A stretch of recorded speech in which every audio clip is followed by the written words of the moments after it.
Queridos irmãos, que a paz do Senhor Jesus esteja com você e com toda a sua família. Estamos começando mais um programa Escola Bíblica Dominical. Obrigado por sua audiência e que Deus continue lhe abençoando. Hoje estudaremos a terceira lição com o tema A Inerrância da Bíblia. Nesta lição, veremos o que é inerrância bíblica. Pontuaremos porque a Escritura Sagrada é inerrante. Estudaremos as evidências internas e externas que comprovam sua inerrância. Se você deseja aprender mais sobre este importante assunto, então continue conosco no seu programa Escola Bíblica Dominical. Você sabia? A palavra inerrância vem do latim inerrantia e significa literalmente qualidade daquilo que não tem erro. O dicionarista Howers ainda acrescenta que inerrância é algo fixo, imóvel, que não comete erros, que não se engana. Vejamos o que nos diz o nosso texto áureo. Porque em verdade vos digo que, até que o céu e a terra passem, nenhum jota ou um tio se omitirá da lei sem que tudo seja cumprido. Mateus capítulo 5, versículo 18.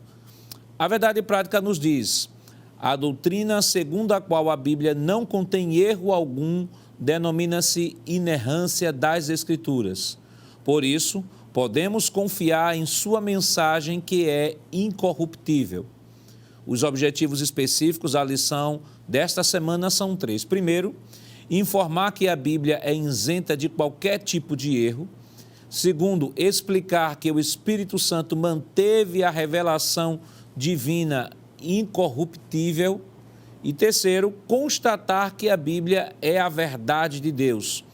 A leitura bíblica em classe para a lição de hoje está escrita em Mateus, no capítulo 5, versículos 17 ao 21, e Hebreus, capítulo 10, versículos 15 ao 17. Acompanhe conosco. Não cuideis que vim destruir a lei ou os profetas. Não vim abrogar, mas cumprir. Porque, em verdade, vos digo que até que o céu e a terra passem, nenhum jota ou um tio se omitirá da lei, sem que tudo seja cumprido. Qualquer, pois, que violar um destes menores mandamentos e assim ensinar aos homens, será chamado o menor no reino dos céus. Aquele, porém, que os cumprir e ensinar, será chamado grande no reino dos céus. Porque vos digo que se a vossa justiça não exceder a dos escribas e fariseus, de modo nenhum entrareis no reino dos céus. Ouvistes que foi dito aos antigos: não matarás, mas qualquer que matar será réu de juízo. E também o Espírito Santo nolo testifica, porque depois de haver dito: este é o concerto que farei com eles depois daqueles dias, diz o Senhor. Porei as minhas leis em seu coração e as escreverei em seus entendimentos. Acrescenta: e jamais me lembrarei de seus pecados e de suas iniquidades. Para comentar a nossa lição de hoje, contamos com a participação do presbítero irmão Jonatas Éder. Paz do seu irmão Jonatas. Paz do Senhor, pastor Ana Jackson. E contamos também com a participação do auxiliar e professor Jonas Santana. Paz do seu irmão Jonas. Paz do Senhor, pastor Ana Jackson. Queridos irmãos, esta semana nós estamos estudando a lição de número 3, que tem como título A Inerrância da Bíblia. Na semana passada, aprendemos um pouco sobre a inspiração da Bíblia, o conceito teológico de inspiração, aprendemos um pouco sobre revelação, aprendemos que tanto a Bíblia no Antigo Testamento quanto no Novo Testamento reivindicam inspiração, receberam um selo divino de inspiração.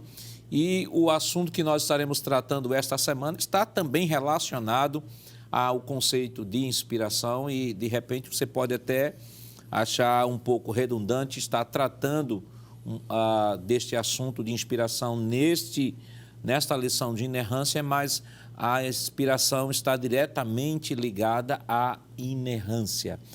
Porque ela é inspirada por Deus, é que ela é inerrante. E ela é inerrante porque ela é inspirada por Deus. Então, essa lição de hoje vai estar tratando de certa forma, trabalhando com o conceito de inspiração, fazendo uma revisão sobre o conceito de inspiração. Estaremos trabalhando sobre a infalibilidade da Escritura, mostrar que a Escritura ela foi dada por revelação e ela foi dada de maneira plenária, né? De maneira verbal e plenária, porque há uma série de questões que são levantadas contra a Escritura, sobretudo nesse conceito basal, que é o conceito da inspiração, que, como já falamos no programa anterior, né, o que definirmos ou o nosso posicionamento que tivermos sobre esta doutrina da inspiração vai afetar tudo que nós acreditamos na Escritura Sagrada. Então, irmão Éder, é importante trazer um conceito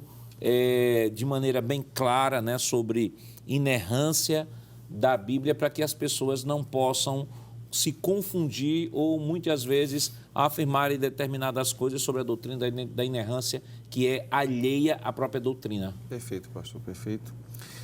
E é muito importante que o professor entenda que o termo inerrância, infalibilidade e outros termos que vocês vão aprender hoje são de importância, né? São de fundamental importância ser entendido para que o seu aluno possa compreender bem a aula de hoje, né? A aula de hoje é a continuidade da aula passada, porque estamos estudando a doutrina da Bíblia. E quando a gente estuda essa questão da doutrina da Bíblia, é importante que a gente entenda que ela está indo de uma forma crescente até a gente entender toda a complexidade que é entender que a palavra de Deus ela é sem erros, no caso que nós vamos ver hoje, não é? Então, o pastor perguntou sobre o que é inerrância, não é? Existe pelo menos duas maneiras de a gente interpretar essa questão. A forma etimológica, que é quando a gente estuda a palavra, e existe também a questão teológica. Vou comentar apenas a etimológica, e a ideia aqui, pastor, ela é originária de uma palavrinha latina e tem a ideia de qualidade daquilo que não tem erros. Então, quando a gente diz que está estudando sobre a inerrância das Escrituras, estamos dizendo que vamos estudar sobre que a Bíblia não possui erros. É interessante que na linguagem, na nossa linguagem, né, na língua portuguesa, a ideia de inerrância ela ganha ainda um adendo. É aquilo que é fixo e é imóvel. É interessante, eu achei muito interessante isso, tirado do Ruais, não é? Então, quer dizer que a Bíblia não somente não contém erros, mas também a Bíblia é fixa e imóvel, ou seja, ninguém pode movê-la. E aí estamos falando do texto, né? Ele também diz que não comete erros, que não se engana e é infalível. Então, a ideia principal, etimologicamente falando, pastor, é de que a Bíblia não tem erros. E é interessante que os escritos da Bíblia estão conosco, o Novo Testamento há 2000 anos. Se a gente pegar os textos de Moisés para cá, há quase 3.000 e poucos anos atrás. Tem muito tempo aí. Então, se a Bíblia possuísse erros, pode crer, professor, que as pessoas, principalmente aqueles que não creem nas Escrituras, estariam aí comprovando, não é? Tentando comprovar que a Bíblia não tem erros. E graças a Deus, até hoje, nós temos aí, pelo contrário, né? Quanto mais eles tentam escavar e procurar erros na Bíblia, eles acabam encontrando mais artefatos que comprovam a veracidade das Escrituras. E é importante entender bem o conceito de inspiração, porque ele é determinante, né, irmão Jonas, para entender o conceito de infalibilidade e de inerrância das Escrituras. E vale destacar que quando nós falamos sobre inspiração da Bíblia, não estamos tratando da inspiração da letra. A letra em si, não é a letra da Bíblia que tem inspiração.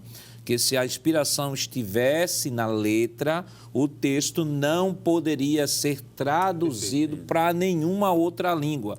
Então, teríamos que aprender hebraico, todo mundo teria que aprender hebraico, ter uma mentalidade hebraica, fazer uma imersão na cultura hebraica, para poder entender o que Deus havia comunicado na língua hebraica, uma vez que a inspiração estava na letra. Mas vale relembrar, isso estudamos semana passada, que a inspiração está na mensagem. E por que está na mensagem? É justamente esse conceito que nós trabalhamos de inerrância, porque estamos tratando da mensagem da Escritura. E uma mensagem, pastor, que ela é infalível, né? Hebreus capítulo 6 e o versículo número 18 é muito importante, que a Bíblia diz assim, é impossível que Deus possa mentir.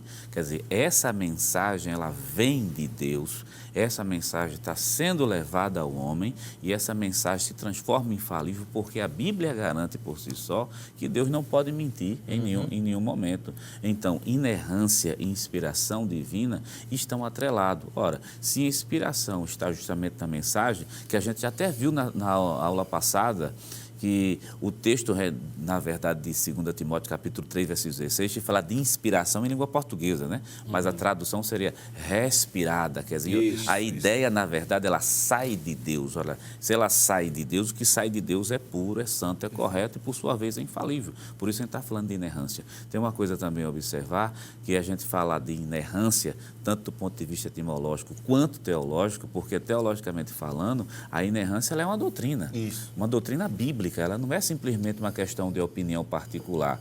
Isso é tão importante porque a inerrância não depende da validade da academia, não depende da validade do teólogo. Quer dizer, independente da academia, do teólogo, seja lá qual for o escritor, por mais genial que ele seja, a Bíblia ela é inerrante em si, sem precisar da validade humana. Isso. Por quê? Porque ela é inspirada. Por quê? Porque ela provém justamente de Deus. É como diz Hebreus, capítulo 6 e versículo 18. É impossível que Deus possa mentir. Pedir permissão ao senhor, pastor, que eu li só por aqui com o esboço e não abri o texto, né? Capítulo número 6 e o versículo 18. Diz assim a palavra de Deus. 6 e 18. Para que por duas coisas imutáveis, nas quais é impossível que Deus minta, tenhamos a firme consolação, nós, os que pomos o nosso refúgio em reter a esperança proposta. Só a primeira sentença, duas coisas imutáveis. Deus não pode mentir, por isso que ela é inerrante. Isso aí também é referendado, pastor, por Números capítulo 23, o verso 19, né?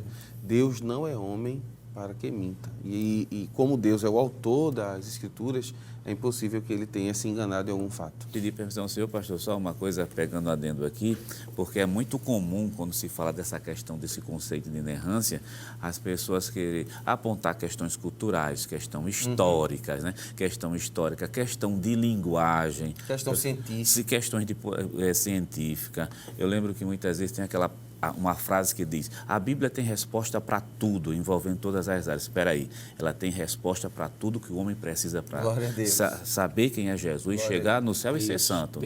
Não vá procurar física quântica que você não vai encontrar ali, não. Não era o interesse, do Senhor escrever sobre isso naquela verdade. época.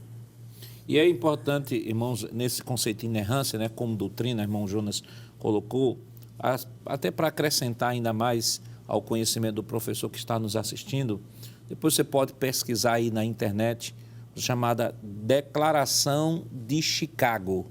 Declaração de Chicago. Essa declaração ela foi produzida por mais de 300 eruditos evangélicos em 1978, na cidade de Chicago, e produziram um documento ali com mais de 20 capítulos, onde há diversas sentenças ali, onde defende a inerrância das Escrituras. Claro, se você pode ler depois aí para dar uma ampliada maior aí no conceito de inerrância, o que é que queremos dizer no sentido mais amplo de inerrância, então você pode acessar essa declaração de Chicago, né? Bota lá na internet, lá no seu buscador lá, Declaração de Chicago, você vai encontrar um material excelente para refletir um pouco mais, enriquecer ainda mais sua aula sobre este assunto.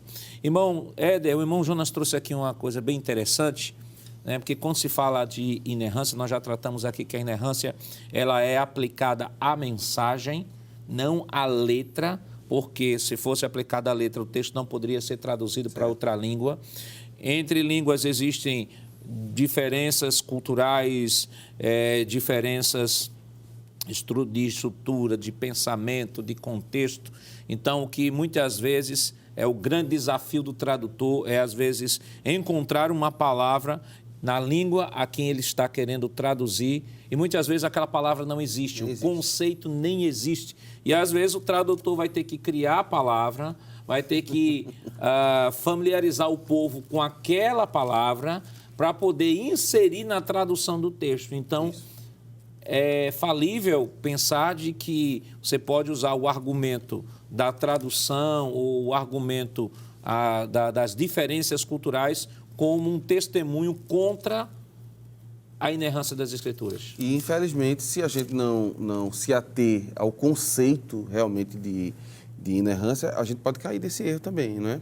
Porque a ideia de inerrância, e isso tem que ficar muito claro hoje, a ideia de inerrância é de que a mensagem não possui erro. A mensagem em si. Né? O pastor estava comentando aqui que existem textos na Bíblia que não existe uma palavra, por exemplo, para explicar exatamente o que é aquilo. Eu me lembrei de um termo que Paulo usa em Filipenses, capítulo 2, eu queria que você lesse comigo para a gente dar uma olhada junto. Capítulo 2 da epístola que Paulo escreveu à igreja de Filipenses, aos Filipenses, né? Versículo de número 5. Veja que interessante. De sorte que haja em vós o mesmo sentimento que houve também em Cristo Jesus. Se você pegar a versão atualizada da Bíblia, vamos encontrar essa palavrinha sentimento.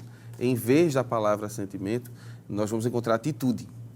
E aí, aparentemente, existe uma contradição, porque sentir é uma coisa, né? Sentimento é uma coisa e atitude é outra. Só que a palavrinha grega que está colocada aqui, o termo phrones, quer dizer essas duas coisas. Um sentimento que me leva a agir. Só que a gente não tem essa palavra em português. Isso. Não é? Então, não é só sentir.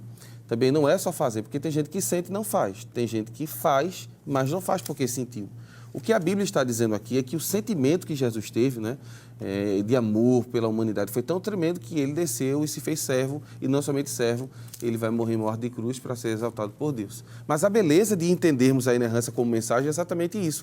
Quando a gente olhar para um texto e encontrar uma aparente contradição, a gente vai entender que, se eu estudar melhor aquele assunto, talvez eu entenda que o problema ali foi não da escritura, mas da tradução, como aquilo está traduzido. E é por isso, pastor, que existem tantas revisões, tantas atualizações, não é? Nós estamos aí agora com a NAA, que é um texto muito bom, que vai ajudar bastante a compreender melhor as Escrituras. Então, o que queremos dizer hoje com inerrância é que a palavra de Deus como mensagem, ela não contém erro, tá certo? Ela não possui erro. Isso precisa ficar muito claro para o professor da escola dominical hoje. Por isso que é importante que o professor ele tenha pelo menos 2 versões, no mínimo, né? 2 ou 3 versões da Bíblia. Você tem a corrigida, que é o texto padrão, utilizado pela maioria dos irmãos da nossa igreja. Você tem agora a NAA, que é a Nova Almeida Atualizada, que é o segundo texto, né, aprovado aí para a nossa igreja.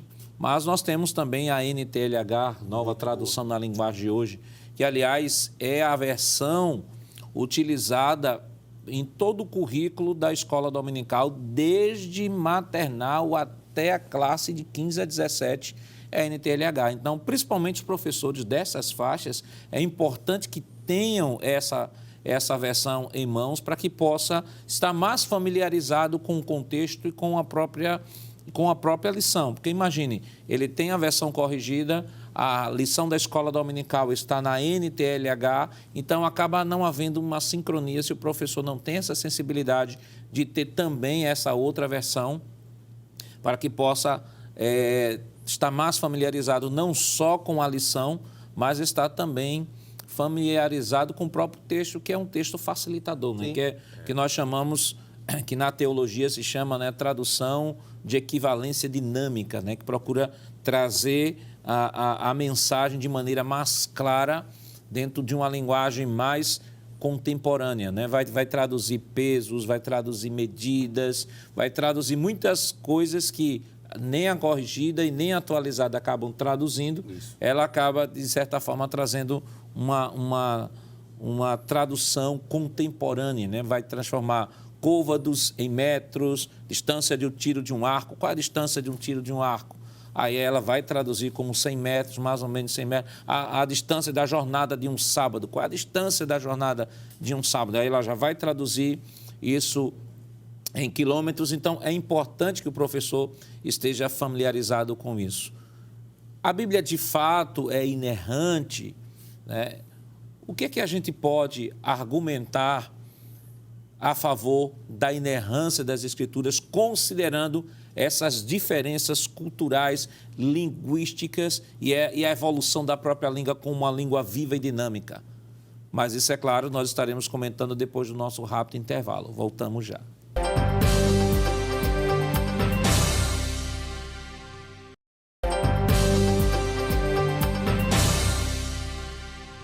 Queridos irmãos, estamos de volta em seu programa Escola Bíblica Dominical e, nesta oportunidade, estudando a terceira lição desse trimestre, que tem como título A Inerrância das Escrituras. E deixamos para comentar este bloco como permanecer com esse conceito, ou como defender, melhor dizendo, esse conceito de inerrância, dada tanta diferença cultural, linguística, considerando que a língua é dinâmica, é viva, ele está sempre mudando. Será, irmão Éder, que nesse trajeto todo, será que não houve nenhuma modificação aí? Muito bem. A modificação que vai haver é na cultura, né? Vai haver na língua, mas o texto bíblico não. E é interessante que a Bíblia ela preserva tanto o seu pensamento que algumas pessoas caem naquele erro que a gente chama de anacronismo, né? Que é tentar trazer uma realidade do presente para o passado, né? Levar uma realidade dos nossos dias para os dias dos escritos bíblicos, e eles acabam falhando gravemente nisso. Tem um Salmo, o Salmo 19 e o versículo 7, que diz assim: a lei do Senhor é perfeita e refrigera a alma. O testemunho do Senhor é fiel e dá sabedoria aos simples. Então, a ideia de que a lei de Deus é perfeita, porque Deus é perfeito, ela permanece. Agora, claro, existem questões que foram alteradas, e essas questões que foram alteradas estão envolvendo, por exemplo, a cultura, a própria ciência que se expandiu, o conhecimento científico, não é? Então, aquelas críticas que muitas vezes alguém vai fazer à Bíblia, do ponto de vista, Jonas, principalmente científico, e aí, pastor, cabe dizer que a Bíblia não precisa de comprovações científicas para ser a palavra de Deus, né? Porque a gente vive num período, isso pós-iluminismo, de que aquilo que tem que ser verdade é só o que pode ser comprovado, né? E a Bíblia é a palavra de Deus, ela é baseada na fé, né? Existem questões que a Bíblia aponta como verdade, existe sim. Por exemplo, quando Deus foi formar, Gênesis capítulo 1, Deus foi formar a porção seca, ele emerge a porção seca dos mares e está lá. Aquilo que a ciência vai chamar posteriormente de Pangeia. Mas a Bíblia fala dessa realidade que existe lá, não com uma preocupação científica, apenas de narrar como foi que Deus fez. Aí os homens olham hoje e observam que isso realmente é verdade, aí dizem assim, não, a ciência comprovou o que a Bíblia disse. Não, a Bíblia está narrando o fato como Deus viu, como Deus criou as coisas, não é? Então, você precisa entender, professor e aluno que está nos assistindo, que a Bíblia não precisa de uma comprovação científica para se tornar a palavra de Deus. Ela é. Embora a ciência, às vezes, queira diminuí-la, não é? Ou tentar levá-la para o laboratório, é quase que impossível, seria um erro de anacronismo. Então, por que a Bíblia é inerrante? Primeiro, porque Deus não falha. E a gente pode confiar em Deus.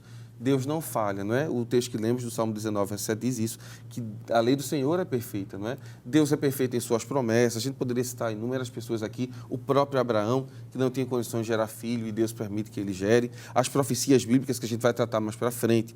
Questões, por exemplo, sobre o plano da salvação. Se a gente for ler a Bíblia, de Gênesis a Apocalipse, para ver o que o diabo tentou fazer para que o projeto da salvação de Deus não funcionasse, não é brincadeira. E a gente vê o projeto acontecendo, não é?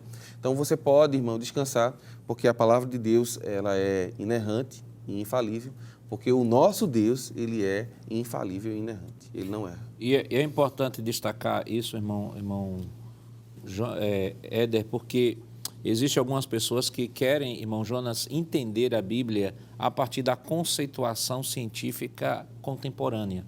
Por exemplo, foi citado o texto de Gênesis aqui.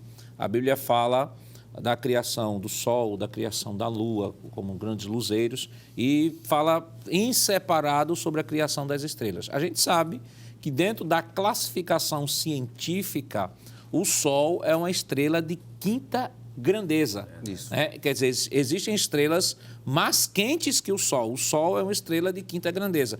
Entretanto, na narrativa bíblica, ele é apresentado como um grande luzeiro e as estrelas são narradas como algo completamente diferente. E aí vale destacar de que a preocupação, como ele já aqui trabalhou, o Éder trabalhou, não é uma preocupação de trazer uma narrativa científica, porque a Bíblia não foi produzida para os cientistas, principalmente considerando que o texto foi produzido, no caso do Pentateuco, 1.500 anos antes de Cristo, e a preocupação de Moisés era exclusivamente trazer um relato dentro da linguagem humana, dentro da realidade humana, para que todos pudessem saber que Deus é o Criador e que Ele é que criou todas as coisas. É por isso que a linguagem da Bíblia, pastor, é uma linguagem simples. Sim, do ponto de vista, o senhor comentando, do ponto de vista do observador, o Sol vai ser maior que as estrelas, mas do ponto de vista do observador humano, do humano. Então, não se escreveu especificamente para um cientista. Naquela época, nem cientista nem se falava, né, nesse momento. Então, é aquela linguagem simples que dava para aquele público inicial entender rapidamente, sem precisar fazer assim, exegese, como a gente comenta muito hoje. Então, era a realidade deles, né? Era a realidade deles. Existe uma coisa interessante também, foi há alguns anos foi lançado um livro, não é a Bíblia, porque tem a Bíblia do século XXI e tem um livro pequenininho chamado, é um livro, acho que não sei nem se ele é mais vendido, chama-se A Bíblia do século XXI, um livrozinho fininho. Eu achei interessante que o autor disse assim, os nossos pais morreram acreditando que a Bíblia era inerrante, infalível, sem ter as provas que a gente tem hoje. Hoje nós temos 150 grandes provas arqueológicas e o povo tem dificuldade de acreditar na Bíblia. Quer dizer, lá atrás só precisou da fé. Isso. Quer dizer, hoje quando chega a prova, a pessoa tem com dificuldade de acreditar que ela ainda... Até na prova que eles mesmos encontraram. E aí, considerando de que as escavações arqueológicas, elas acabam tomando um vulto maior no século XIX, século XX, e é justamente dentro do século XIX. Veja, os crentes que viveram século XVIII para trás acreditaram que a Bíblia é infalível sem ter evidências externas da sua infalibilidade. Então, século XIX, século XX, quando começam as grandes escavações, as explorações, e aí os rolos do Mar Morto, né? 1947, deu uma guinada mesmo na reafirmação da autoridade das Escrituras, porque se dizia que o texto bíblico havia sido adulterado ao longo dos séculos e se descobriu pelos rolos do Mar Morto que eram cópias mais antigas, as cópias que já existiam, né, de que o texto praticamente era igual. Não vou dizer perfeitamente igual, porque nós temos as variações linguísticas, mas o texto estava de acordo com o texto que nós temos hoje. Hoje o autor cita aqui, temos mais de 25 mil cópias espalhadas ao redor do mundo. E qualquer pessoa que levantar e dizer assim, não, a Bíblia ela foi adulterada. Bem, esta é uma frase corriqueira que algumas pessoas utilizam, mas a resposta ela só pode ser dada dentro do perímetro científico. Bem, alguém está dizendo que a Bíblia sofreu adulteração do texto? Sim. Aí vai ter que dizer quando foi feita a adulteração e mostrar o manuscrito. Qual é o manuscrito que aponta de fato que houve uma modificação radical deste ponto para este ponto, quando foi, quem foi que fez e que manuscrito está. Então, você não tem como, do ponto de vista acadêmico, do ponto de vista científico, dada a produção e a quantidade, o volume de manuscritos que temos, tanto do Antigo e muito mais do Novo Testamento, não tem como dizer hoje que a Bíblia sofreu adulterações. Perfeito, pastor. Perfeito. E Jonas, é tão interessante isso, que quando a gente estuda esse tema lá na STEDEB, a gente observa que a Bíblia ela tem mais manuscritos do que boa parte de todos os grandes livros chamados aí dos homens, não é? E a gente tem um problema, que assim, qual é o problema? Você tem as obras de Aristóteles, você tem obras que falam de Platão, a Ilíada de Homero. A Ilíada de Homero, você tem uma quantidade mínima. E ninguém coloca dúvida, pastor. Mínima. E outra coisa, quando se faz exegese, que a gente usa exegese mais no ambiente teológico, mas a palavra exegese também é utilizada lá fora. Sim. E é levantado realmente algumas dúvidas se realmente aquilo passou ou não por algum tipo de adulteração. E se crê, não se faz nenhum comentário concernente a isso. Mas concernente às Escrituras... As Escrituras, a gente tem um volume de cópias, pastor, extremamente alto, né? Por sinal, até ao esboço da superintendência foi colocado justamente que são aproximadamente mais de 25 mil cópias que a gente tem e, por incrível que pareça, essas cópias, quando estão uma ao lado da outra, a gente não consegue ver uma adulteração do texto, né? Eu acho muito pobre quando a pessoa diz o texto foi adulterado. Baseado em quê? Não, e eles não têm comprovação. A questão da variante textual ela é importante até que ela exista. Porque isso comprova que o texto passou pelo tempo e ele permanece igual, né? Uma coisa que Jonas tocou, e eu acho que a gente precisa também deixar isso claro para o professor, é que a Bíblia foi escrita do ponto de vista do observador. Porque a boa parte das críticas, pastor Najackson e Jonas, advém disso, né? As pessoas querem que os homens e mulheres que viveram no período bíblico tivessem a mesma realidade que a gente tem hoje. Aí um texto que é muito utilizado para fazer essa crítica é Josué capítulo 10, versos 12 a 15, que vai comentar aquela história do sol parar e a lua, né? Que Josué ora ao Senhor e ele diz assim, vou ler para a gente dizer realmente o que o texto diz, tá bom? Josué capítulo 10, verso 12. Então Josué falou ao Senhor no dia em que o Senhor, Deus, amorreu na mão dos filhos de Israel e disse aos olhos dos israelitas, sol, detente em Gibeão, e tu, lua, no vale de Aijalon. E o sol se deteve e a lua parou, até que o povo se vingou de seus inimigos. Isso não está escrito no livro do reto? O sol, pois, se deteve no meio do céu e não se apressou a pôr-se quase um dia inteiro. Eu li o versículo de número 12 e o versículo de número 13. Do ponto de vista do observador, está correto mesmo. O sol está passando por cima da gente. Então, o sol parou, né, e a lua se deteve lá. Até na lição passada, por exemplo, a gente fala o Mar da Galileia. Não existe Mar da Galileia, existe, na verdade, um grande, imenso lago de 24 quilômetros, mas do ponto de vista do observador, quando ele chega, vê aquele 24 quilômetros de água por 14 de comprimento, ele diz, isso aqui é o mar. E lembrando, essa dinâmica que a linguagem passa, a gente trabalhou isso no primeiro bloco, essa atualização de mar, lago, essas questões, né? Ela precisa ser entendida do ponto de vista de que quem está mudando sou eu hoje, não o texto bíblico. Não o texto. Aí a questão é que, por exemplo, uma vez me questionaram, não, mas e os dinossauros, onde estão na Bíblia? Porque a palavra dinossauro não tem nem 200 anos. Nem 200 anos, Entende? Então, como é que você quer colocar um termo que é novo, vamos dizer, em um livro que tem 3.500 anos? Então, é também um pouquinho de falta de sensibilidade e de caráter, às vezes, de algumas pessoas que não conseguem compreender que a Bíblia ela foi escrita desse ponto de vista do observador e que, de lá para cá, muita coisa se alterou, mas a palavra não. E é importante dizer isso. A Bíblia não foi alterada, ela permanece do mesmo jeitinho. E aí a pessoa pode concordar ou não, mas veja, quando Josué disse que o sol parou, parou porque ele observou que parou. Se a gente quisesse consertar o texto, ia dizer, então a terra parou, né? Mas para Josué não faria sentido a terra parar. Então, graças a Deus que a Bíblia preserva isso também. E é interessante, irmãos, porque quando falamos de inerrância, né, não tem como não falarmos da questão da tradução do texto. Então, como já falamos aqui inicialmente, o texto, quando ele vai ser traduzido de uma língua para outra, ele traz algumas diferenças. Por exemplo, eu li uma vez numa revista da SBB, que houve uma tradução da Bíblia para a língua esquimol, e no esquimol, na cultura esquimol, não havia pão, não há pão na língua esquimol, porque eles vivem no polo, né, ártico. Ali eles se alimentam de peixe, o alimento diário do esquimol é peixe. Ele trabalha na questão da caça, questão primária mesmo da pesca.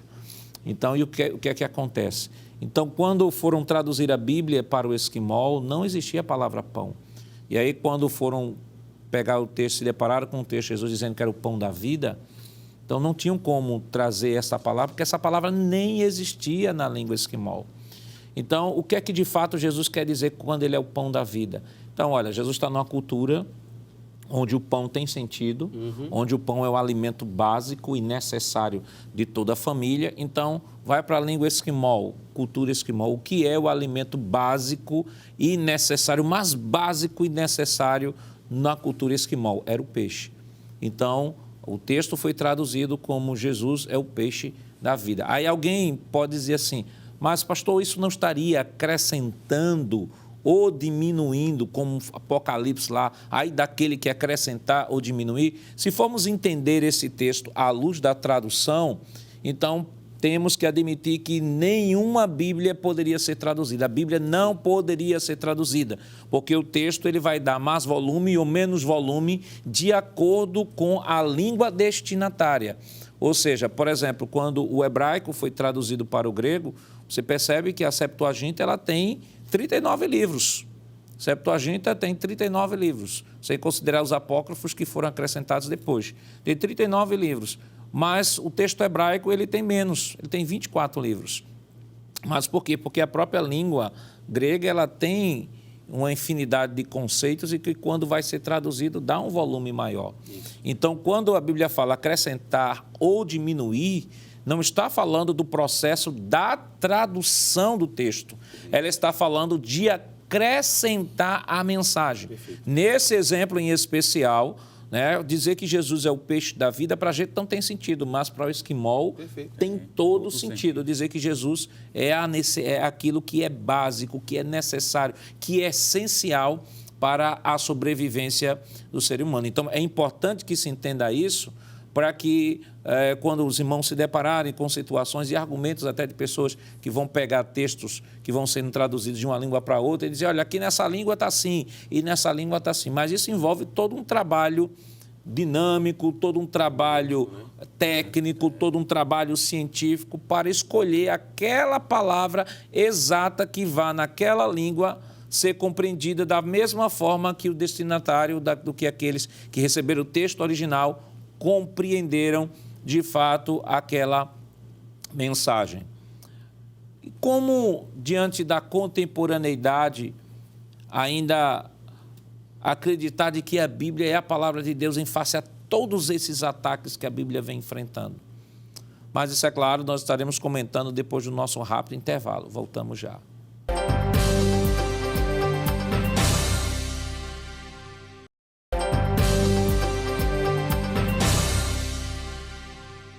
Queridos irmãos, estamos de volta no último bloco do seu programa Escola Bíblica Dominical e, nesta oportunidade, estudando a terceira lição desta semana, que tem como título A Inerrância das Escrituras.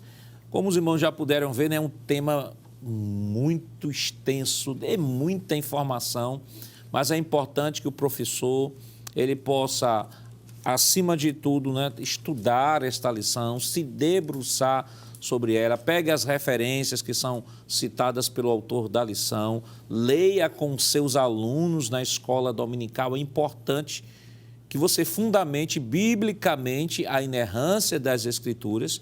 Nós temos aí diversos textos ao longo de toda a lição, mas também nós estamos aqui trazendo informações extra-bíblicas, né, que confirmam a inerrância das Escrituras. Vale destacar que não nos sentimos confortáveis de dizer que a Bíblia é a palavra de Deus, porque a ciência traz evidências científicas sobre todas as informações que a Bíblia traz. Não, nós acreditamos da mesma forma que os crentes antes do século XVIII acreditavam que a Bíblia é a palavra de Deus, possua a infalibilidade, possua a fidelidade. Por exemplo, a profecia é o elemento mais contundente para mostrar a inerrância e infalibilidade das Escrituras, e ela está diluída ao longo de todo o texto sagrado.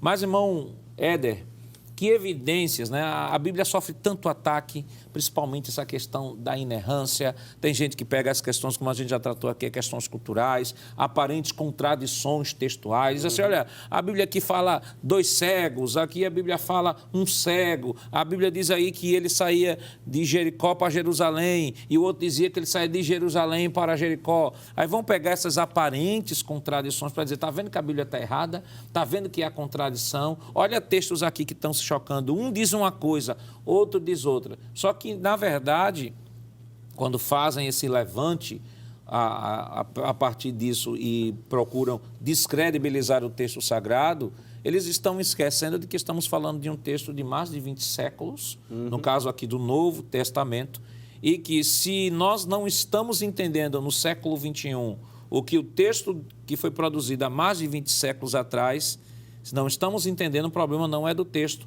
o problema é nosso. O problema é nosso. A nossa lupa moderna, né, os nossos óculos modernos fazem isso. Né? Mas, graças a Deus que existem evidências que comprovam, como o senhor disse aí, a veracidade de que a Bíblia ela é inerrante. A primeira delas, pastor, que eu queria mencionar, é o testemunho dos profetas. E quando a gente fala dos profetas, são homens de Deus que tiveram a oportunidade de ter uma visão antes de que o fato acontecesse. Né?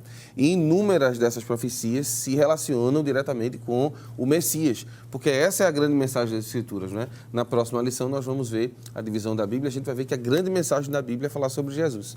Então Então, desde o Gênesis, no capítulo 3, quando é dito lá que Deus enviaria um que esmagaria a cabeça da serpente, até o livro de Malaquias, o Antigo Testamento inteiro está permeado de profecias, né? Jeremias, capítulo 1, verso 12, diz que Deus vela por sua palavra para fazer cumprir. E é tão interessante olhar para Mateus, por exemplo, né? Mateus, o evangelho de Jesus Cristo, conforme ele escreveu, que é um evangelho que vai conter 60 vezes a palavra, que diz mais ou menos o seguinte. Abra sua Bíblia, por favor, comigo.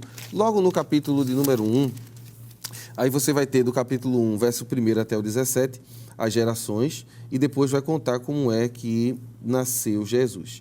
Mas é interessante como ele vai usar esse dito. Veja o versículo 22. Tudo isso aconteceu para que se cumprisse o que foi dito da parte do Senhor pelo profeta, que diz. O que é que o profeta diz?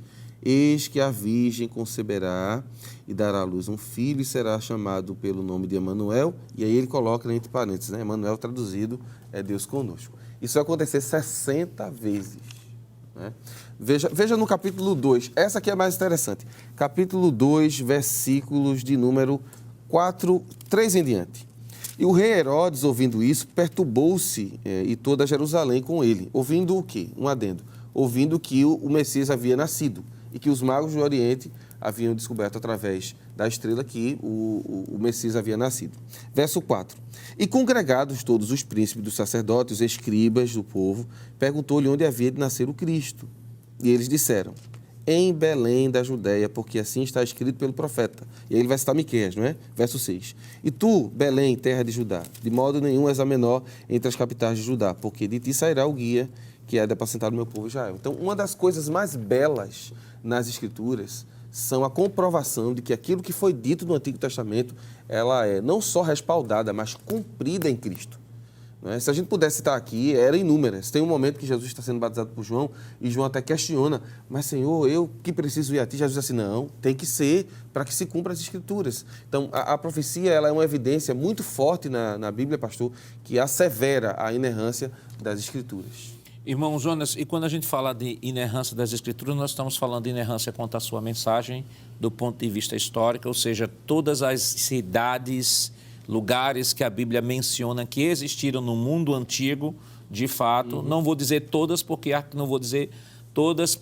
a arqueologia ainda tem menos de 200 anos de existência para trabalhar com as questões de escavações, envolve todo um processo de investimento, de interesse, autorização de governos. Isso. Tem governos que as terras bíblicas estão dentro de terras e países muçulmanos que não permitem escavações, principalmente se tem finalidade para asseverar descobertas das Escrituras. Então, não quero dizer que, do ponto de vista arqueológico, a arqueologia tenha descoberto todas as cidades, mas toda a evolução da arqueologia hoje, claro, nem toda equipe arqueológica está preocupada em fazer arqueologia bíblica, ela está preocupada em desvendar o passado da humanidade. E no descobrir, ou nesse esforço, nesse trabalho, acaba descobrindo cidades e coisas que a Bíblia sempre estava apontando, estava mencionando, até por uma questão de acidente de percurso, né? Verdade. Acidente de percurso. Mas o pouco que se tem hoje de menção de cidades, de moedas, de artefatos que foram descobertos pela arqueologia, seja ela uma expedição bíblica ou uma expedição não bíblica, todas têm apontado de maneira veraz as afirmações das Escrituras. Com certeza. Eu vou usar a fala de Norman Geisler, né? Norman Geisler, que, por sinal, tem um livro que é usado lá na Estiadeb, que é a Introdução Bíblica, que agora esse livro foi reformulado, né? Está um livro muito mais bem atualizado. E Norman Geisler, ele diz o seguinte, só para referir dessa fala da gente, ele fez, olha, já foram encontrados 25 mil locais, quer dizer, isso é o pouco que a arqueologia, vou falar arqueologia como uma ciência ainda jovem, né? Sim. E principalmente a arqueologia bíblica, ela disse, o pouco que ela conseguiu encontrar foi 25 mil locais. Esses 25 mil locais que estão citados no Antigo Testamento já foram localizados pela arqueologia. Isso, segundo a fala de Norman Geisler, que ele vai trazer uma série de documentos que comprova. Até o Joe McDowell, por exemplo, que tem no livro Evidências que Exigem um Veredito, por exemplo, é um excelente material, ele mostra também vai mostrar também esses números. 25 mil locais. Isso é introdutório, quer dizer, só esses números aqui já dá para a gente dizer, pastor, que aquilo que a Bíblia fala vai sendo comprovado. Agora é bom lembrar que quando se fala de arqueologia, tem aqueles que é acidente de percurso, tem aquele que vai ali simplesmente tentar dizer que a Bíblia não está, que a Bíblia está errada e encontra um local que a Bíblia fala, está lá dentro. Mas independente da intenção com quem vai ser feito, o que está acontecendo? Que o fato em si está sendo mostrado, que isso é o mínimo, né? Dos 25 mil locais que está no Antigo Testamento, todos já foram provados pela arqueologia. Se simplesmente, eu vou dizer, usar a palavra prova, muitas vezes eu acho muito forte, é como se a gente estivesse provando isso. Aquilo, né? É como se eu precisasse autenticar o texto bíblico, né? Mas é um indicativo muito claro de que ela é inerrante em tudo quanto fala. É interessante, Jonas, falando sobre isso, pastor. Eu me lembrei do cilindro de Ciro. Não sim, é? Perfeito. Instrumento maravilhoso que existe um problema, e aí a gente já está falando já das evidências históricas, não é? De que a Bíblia se enganou concernente ao líder da época que invadiu a Babilônia e tomou por conta da junção dos medos e persas, né? E até uma época dessa daí não era acreditada. Aí apareceu esse cilindro, não sei se o pessoal da produção vai conseguir colocar, mas se colocar vai ser ótimo, a foto do cilindro está no museu, acredito que em Londres. E aí o cilindro é belíssimo, mostrando exatamente o que diz lá nas escrituras, que ele entrou, invadiu a Babilônia e fez o que fez, não é? Mais uma comprovação das escrituras. Então, nós temos as evidências históricas, as evidências arqueológicas. Claro que mesmo no universo arqueológico, existem alguns que procuram até forjar provas contra a fé, né? Por exemplo, eu lembrei agora há pouco o ossuário de Jesus, né? Que acharam uma caixa, né? Uma urna, dizendo que era o ossuário de Jesus. Isso foi uma repercussão muito grande, porque se de fato acharam o ossuário de Jesus, aí vai 1 Coríntios 15, Paulo diz, toda a fé cristã vai por terra, porque Jesus não morreu, é vã a nossa fé e tal. Só que arqueólogos não cristãos do próprio Museu de Arqueologia de Jerusalém foram estudar o chamado, entre aspas, ossuário de Jesus e descobriram que era uma farsa. Na verdade, de fato, era de Jesus, mas o Jesus que não tem nada a ver com Jesus, porque o nome Jesus era muito comum no primeiro século, né? Muito comum no primeiro século. Então, se descobriu que nada tinha a ver com o Jesus ligado ao cristianismo. Irmão Jonas, o nosso tempo está correndo. Então, que mensagem a gente pode extrair desta lição, ou conselhos a gente pode dar ao professor que nos acompanha neste momento? O professor da Escola Bíblica Dominical, para essa lição, por mais que a gente tenha aqui falado de comprovações históricas, comprovações científicas, mas ter o cuidado para não estar somente levando imagens, levando somente essa questão de história e se esquecendo do próprio texto bíblico. Perfeito. Por qual razão? Porque a Bíblia ela não depende dessas coisas. É muito bonita, a gente fica contente quando a gente vê assim, descobrir mais um artefato que prova que a Bíblia é verdade. Isso a gente como crente, a gente se empolga com isso aí. Mas a Bíblia sempre tem que ter prioridade na nossa fala, principalmente dentro da escola dominical. Deixa o achado para depois, mas mostra a Bíblia. Tem um versículo de Hebreus 6,18 que nós lemos aqui, 6,18, é impossível que Deus minta. Isso fala mais forte que qualquer achado arqueológico. Bom, Jonas. Pastor, eu acho que o resumo geral é que a nossa fé é baseada na crença de que a Escritura é a palavra de Deus. Então, o professor precisa colocar isso em mente do seu aluno, não é? Confiar que o Deus das Escrituras se revelou e se revelou de uma forma plena, maravilhosa, e que o que está escrito é suficiente. Acho que Jonas acertou muito quando disse no segundo bloco que, assim, a Bíblia ela fala de tudo que é necessário para o homem ser salvo. A Bíblia não é um livro científico, tá certo? Eu sei que muitas vezes os jovens, principalmente os jovens, se empolgam, né? E tem aquele desejo de discutir. A Bíblia não foi feita para ser discutida cientificamente. Ela foi feita para levar você a crer em Jesus como o seu Salvador. Você precisa de um Salvador. Lembrando que o próprio Jesus ele vai atestar a confiabilidade das Escrituras, não é? Nós vamos ver Mateus 5, 17 a 21, que é o texto da lição de hoje, Jesus afirmando que o que estava escrito iria acontecer. Tem um texto, e aí eu encerro com ele, Evangelho de Jesus, conforme escreveu o evangelista Lucas, é o último texto que eu vou ler, capítulo de número 24. Alguns discípulos, eles foram embora, não é? Foram embora porque ficaram tristes, porque são chamados de os discípulos do caminho de Emaús, porque eles viram a crucificação e ficaram chocados com aquilo, né? E aí Jesus, como é o mestre, foi buscá-los para eles voltarem ao trabalho. E tem um versículo aqui que é muito interessante, que é o versículo 25, capítulo 24, verso 25 de Lucas, diz assim: E ele lhes disse, ele, Jesus, ó nécios e tardos de coração para crer tudo que os profetas disseram. Porventura não convinha que o Cristo padecesse essas coisas e entrasse na sua glória? E começando por Moisés e por todos os profetas, explicava-lhes o que dele se achava em todas as Escrituras. Então, Jesus assevera as Escrituras e diz, olha, até aquela parte que é dolorosa na Escritura tem que se cumprir, inclusive a morte do Messias. Mas ele ressuscitou, glória a Deus por isso, e essa é a nossa mensagem. E ter sempre essa preocupação, né? De mostrar a mensagem, a finalidade da mensagem, né? A finalidade do próprio texto deixou claro, olha, o que está escrito foi escrito para mostrar a revelação de Deus, a Bíblia em 3 palavras, né? Mostrar a criação, mostrar a queda e mostrar a redenção. E nada mais além disso, né? Tem pessoas que têm a preocupação, olha, a Bíblia já falava do carro, a Bíblia já falava do avião, e começa a fazer malabarismos hermenêuticos que não convém, porque o objetivo da Bíblia não é esse.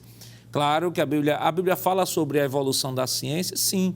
Daniel, né, vai falar que a ciência se multiplicará. Está falando da ciência, sim, vai haver multiplicação. Agora, a gente não pode buscar em qualquer texto bíblico uma exegese camisa de força para dizer que já falava do avião, já falava do carro, já falava disso, daquilo outro, porque a finalidade da Escritura é mostrar Deus como Criador, o homem caído, e mostrar que esse Deus Criador, que deu ao homem o governo do mundo e que ele jogou por livre arbítrio por conta do pecado, Deus promoveu um plano da redenção e que deseja que este homem seja salvo. Prezado professor, a Bíblia, sem sombra de dúvida, é a inerrante, genuína e infalível palavra de Deus. Foram diversas as tentativas dos críticos liberais durante o transcurso da história para descredibilizá-la. Porém, como palavra de Deus que não mente, mas que é fiel em cumprir com suas promessas, manteve-se de pé, demonstrando a verdade dita por Jesus. Passarão os céus e a terra, mas as minhas palavras não hão de passar. Que Deus continue lhe abençoando em nome de Jesus. Queridos irmãos, depois de uma lição tão maravilhosa como essa, vamos orar. Mas antes de orar, eu gostaria de apresentar aqui este livro, A Inerrância da Bíblia, de Norman Geisler. Esta é uma excelente obra. Se você puder adquirir, vai lhe ajudar muito, né? Não só na exposição da lição desta semana, mas também, né, ao transcurso de toda a lição desse trimestre. Irmão Éder, com muita dor no coração, esse assunto é muito gostoso, mas vamos orar. Amém. Teríamos muita coisa mais para falar realmente, né, pastor? Mas vamos agradecer a Deus por esse momento. Pai, em nome de Jesus, te louvamos, Senhor, por esta oportunidade tão maravilhosa de relembrar um conceito tão maravilhoso que é a inerrância da Tua Palavra. Tua Palavra não contém erro em sua mensagem poderosa, Senhor. E uma das coisas mais belas que podemos dizer é que essa palavra é tão poderosa que está promovendo a mudança em nossas vidas. Ela é a única palavra que tem poder de mudar o caráter do homem e transformar esse homem em um ser que glorificará o Teu nome. Senhor, te louvamos por preservá-la, te louvamos pelo Teu Espírito Santo que ainda continua mostrando ao homem o pecado, a justiça, o juízo e fazendo deles portadores da Tua palavra. Senhor, te pedimos uma bênção especial sobre todos os professores que vão ministrar essa aula, que eles sejam iluminados pela Tua palavra, para que eles possam, Senhor, ensinar essa verdade bíblica. Continua abençoando as direções das escolas, a superintendência e o nosso querido pastor presidente, Senhor. Continua estendendo Tuas mãos sobre cada um de nós. Nos ajuda a compreender essa verdade para que as outras verdades bíblicas possam estar basiladas. Nós te louvamos por este dia, em nome de Jesus. Chegamos ao final de mais um programa. Hoje estudamos a terceira lição com o título A Inerrância da Bíblia. Na próxima semana estudaremos a quarta lição com o tema A Estrutura da Bíblia. E esperamos contar mais uma vez com sua honrosa audiência. Lembrando a você que o programa Escola Bíblica Dominical vai ao ar na TV toda sexta às 22 horas e reprisa no sábado às 16 horas.